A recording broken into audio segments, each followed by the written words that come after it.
में आए हुए लोग, सूलिया में बहुत बड़ा मंदिर प्रवेश का आंदोलन चलाया, उसमें भी आप में से कई लोग आए होंगे और कई लोग उस समय छोटे रहे होंगे, कई जब पैदा हुए होंगे। लेकिन इन सारे आयोजनों के जरिए हमने यहाँ समाज के सम्मान को स्थापित किया। क्योंकि मैं जब छोटा था, जैसे डॉक्टर साहब बता रहे हैं, ऐसे मैं जब पढ़ने के लिए जाता था अपने गांव से मांडल और बस में जाता था, तो बस में ऐसी कहानियाँ कही जाती थी अपने समाज को लेकर के कि भाई ये इतने भोले होते हैं, और कहने का मतलब कि इतने मूर्ख होते हैं। तो मैं सोचा करता था, क्योंकि तब तो मैं छोटा था, तो मैं सोचता था कि एक दिन ऐसा आना चाहिए या एक दिन ऐसा लाएंगे हम अपने काम से कि ऐसी कहानियों पे पाबंदी लगे और किसी की हिम्मत नहीं होनी चाहिए कि वो हमारे को कुछ कह सके। लेकिन दोस्तों, 20 साल बाद अगर हमारे ही इलाके में ऐसी बातें फिर से सिर उठा रही है और ऐसे लोग सिर उठा रहे हैं, तो उनको जवाब देना बहुत जरूरी है। क्योंकि सम्मान नहीं है, मान सम्मान नहीं है, तो उसके बाद जीने का क्या मतलब है? आप कलेक्टर बन जाइए, एसपी बन जाइए, मंत्री बन जाइए, कुछ भी बन जाइए, लेकिन अगर मान सम्मान नहीं है समाज का, तो फिर उस जीने का कोई मतलब नहीं होता है। तो सम्मान की प्राप्ति करना और सम्मान को कायम रखना, ये बहुत जरूरी है। तो ये जो कुछ भी चीजें यहाँ चल रही है, किसी एक बुजुर्ग ने, चित्तौड़ जिले के आदमी ने अपनी कथा, कोई कथा कहते हुए कुछ गलत बात कही, तो गलत कोई भी कहेगा उसके खिलाफ आप करिए कानूनी कार्रवाई, हमें कोई दिक्कत नहीं है। लेकिन उस आदमी को माफी मांगने के बाद भी जूते सिर पर रख करके, और उसका वीडियो वायरल हो रहा है, आज खबर पड़ी होगी आप लोगों ने। तो ये क्या अधिकार आपको मिल गया क्या? किसी समाज को ये अधिकार है क्या वो तालिबान की तरह खड़ा होकर के किसी को भी रोड पर सजा दे सकता है क्या? फिर कानून क्या है? फिर बाबा साहब ने जो संविधान बनाया उसका क्या मतलब है? लेकिन वो सब कुछ किया गया, और उसके बाद में कई जगहों से ऐसी रिकॉर्डिंग आ रही है जिसमें सालवी समाज का भयंकर अपमान किया जा रहा है। दोस्तों, अगर इसका जवाब नहीं दिया आप लोगों ने कानूनी तौर पर और हर तरीके से, तो एक दिन ऐसा आएगा कि फिर से हमको सड़क पे निकलने से शर्म आएगी कि हम उस समाज के लोग हैं। इसलिए मजबूती से जहां भी कोई भी व्यक्ति अपमान करे समाज का, जिस भी इलाके में करे, उसके पास के थाने में जाइए और मुकदमा दर्ज कीजिए। कार्रवाई कराना हमारा काम है, हम करवाएंगे कार्रवाई, और डरने की कोई जरूरत नहीं है। बाबा साहब का बनाया हुआ संविधान आपके साथ खड़ा हुआ है।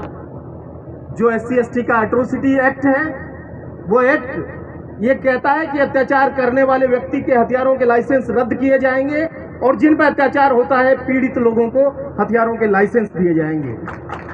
तो कोई भी आपका अपमान करता है, मुकदमा दर्ज कीजिए, आपको उसका मुआवजा मिलेगा, कार्रवाई चलेगी, उसके बाद में न्यायालय में चलेगी, तो आपका गवाह जाएगा, उसका आपको आने जाने का भाड़ा मिलेगा, और पूरे दिन की वहां पर जो मजदूरी होती है वो मिलेगी। कोई चिंता की बात नहीं है।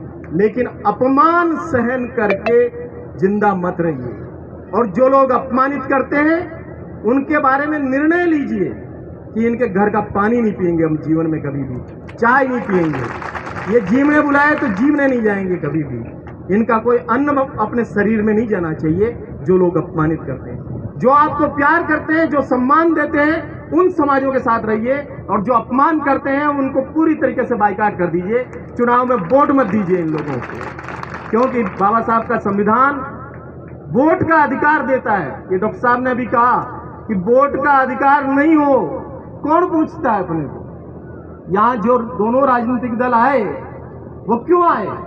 क्योंकि आपके वोट की कीमत है। वोट नहीं है तो कौन पूछे? तो ये जो राजनीतिक बराबरी दी बाबा साहब अंबेडकर ने, इसका भी महत्व समझिए, और उसको दीजिए वोट जो आपको सम्मान देता है, जो संविधान को सम्मान देता है, और जो बराबरी की चीज करता है। हम जल्दी ही शायद 3 अक्टूबर को करेड़ा में एक बड़ा सम्मेलन करेंगे, महासम्मेलन समाज का, क्योंकि इस इलाके में जो अपमानित करने की जितनी भी घटनाएं हो रही है, मुकदमा दर्ज हुआ है, आदमी को एक बार गिरफ्तार किया गया है, और अभी तो और गिरफ्तारी होनी बाकी है। तो जितने भी लोग जो भी करेंगे उन सब चीजों में हम आपके साथ खड़े रहेंगे। मैं तो जब काम शुरू किया तो मेरी उम्र तो 21 साल थी, और मेरा वजन जो था वो 40 किलो से भी कम था। कई जगहों पे लोग नाम तो सुनते थे, फिर जब मुझे देखते थे तो वो कहते थे कि ये है क्या, ये इससे डर रहे हैं क्या हम लोग। लेकिन मुझसे नहीं डरते हैं, बाबा साहब के बनाए हुए संविधान के प्रावधानों से डरते हैं। और हम कुछ अलग नहीं मांग रहे हैं, हम डॉक्टर अंबेडकर ने जो संविधान बनाया और उसमें जो लिखा गया है उसको लागू करने की मांग कर रहे हैं। हम कह रहे हैं कि संविधान में जो लिखा गया उसको लागू कीजिए, अलग से कुछ नहीं मांग नहीं कर रहे हैं। ये और ये हमारा हक है, ये कोई खैरात नहीं है। तो इन सब चीजों को बात करते हुए हम आगे जा रहे हैं। मैं प्रधान साहब का और सबका स्वागत करता हूं, आप सीधा मंच पे पधारें। तो अभी हमने पूरे राज्य में एक सामाजिक न्याय यात्रा निकाली, 50 जिलों में जाकर के 100 जगहों पे मीटिंग करी और उस मीटिंग में नरेगा मजदूर से लगा करके आईएएस आईपीएस अधिकारी बनने तक के जो लोग हैं उनके अधिकारों को उठाया, उसके 80 बिंदुओं का एक मैनिफेस्टो बनाया और अभी हम एक घोषणा पत्र बना रहे हैं और 28 सितंबर को जयपुर में एक बड़ा सम्मेलन करेंगे। सारे राजनीतिक पार्टियों को वहां बुला करके अपने समाज का, अनुसूचित जाति समाज का उनको मैनिफेस्टो देंगे और उनको कहेंगे कि ये हमारा घोषणा पत्र है। आपकी पार्टी का घोषणा पत्र क्या है उससे हमें लेना देना नहीं है, हमारे समाज का घोषणा पत्र ये है। और इस घोषणा पत्र पे अगर आपकी सहमति है और आप ये मांगे हमारी मानते हैं तो हम आपका सहयोग करेंगे, नहीं तो फिर हम सहयोग करने वाले लोग नहीं। एक काम तो ये कर रहे हैं और दूसरा काम हम ये भी कर रहे हैं, इस बार जयपुर में एक कनेक्ट रूम बनाया हमने और पब्लिक स्क्रीनिंग कर रहे हैं हम उम्मीदवारों की। जो राजनीतिक दलों के 200 ही जगह पर चुनाव लड़ने वाले लोग हैं उनकी हम अनुसूचित जाति और जनजाति और महिलाओं के नजरिए से स्क्रीनिंग कर रहे हैं कि ये लोग जो चुनाव में लड़ करके और विधायक बनना चाहते हैं, ये जब एट्रोसिटी